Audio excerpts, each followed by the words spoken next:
Oui, le dispositif impose une pédagogie et puis au-delà du dispositif, il y a aussi un volume important puisque même si dans les 5 ans qui viennent, c'est 205 logements que nous devons réhabiliter, que nous devons rénover, c'est quand même dans un ensemble, celui de la ville de Basse-Terre, et c'est à peu près plus de 600 logements quand même qui sont concernés par cette problématique. Alors on est quand même dans une ville d'arrêt d'histoire puisque Basse-Terre est un véritable patrimoine pour notre région et il est important pour la ville de maintenir tant que possible ce patrimoine. Alors c'est vrai, ça augmente la difficulté, mais bon, les hommes de l'art que nous avons, les architectes et les ingénieurs, sont largement capables d'intervenir dans ce cadre. Nécessairement, il y aura plusieurs intervenants.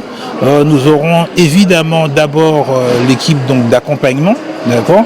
Et puis de façon plus générale, on a effectivement les hommes de l'art qui vont a posteriori intervenir puisque c'est quand même l'objectif in fine. Alors ce sont évidemment les architectes, les ingénieurs et bien évidemment les entreprises. C'est nécessaire puisqu'on sait que notre population vieillit et on sait aussi toutes les difficultés que rencontre notre population, notamment en matière de ressources.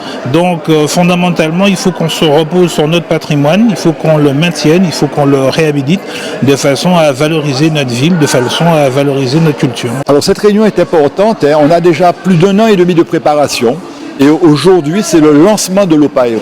Ce n'est plus un comité de pilotage, ce n'est plus un comité technique. Pendant 1 an et demi, l'ensemble des travaux de préparation ont eu lieu et aujourd'hui nous sommes au stade du lancement de l'OPAERU. C'est-à-dire que si demain vous avez un administré qui a une maison qu'il veut rénover, que ce soit une maison qui n'est plus habitée ou une maison qu'il habite lui-même, il viendra voir ce cabinet qu'on a financé, qui est CEMAG Urbis, qui sera installé 2 fois par semaine en face de l'hôtel de ville pour pouvoir coordonner le dispositif, expliquer à l'administré comment est-ce qu'il peut bénéficier de financement pour pouvoir monter son projet. Parce qu'actuellement, les administrés nous disent que c'est compliqué. On va voir l'ensemble des partenaires, on va voir l'État, la DA, la région, le département. C'est compliqué. Là, vous avez ce cabinet qui va vous coordonner le projet en fonction de vos revenus, en fonction du coût de la rénovation de cette maison. Vous aurez toute, je dirais, une coordination qui permettra dès demain de commencer cette rénovation.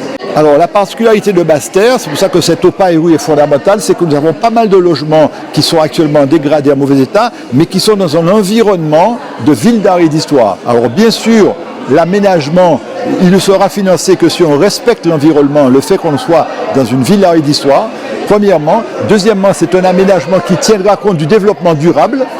Et enfin, c'est un aménagement qui tiendra compte du fait que tous on est amenés à vieillir et donc faire en sorte que cette construction permette par exemple d'avoir au moins une chambre au rez-de-chaussée pour ne pas 10 ans après revenir encore pour refaire des travaux.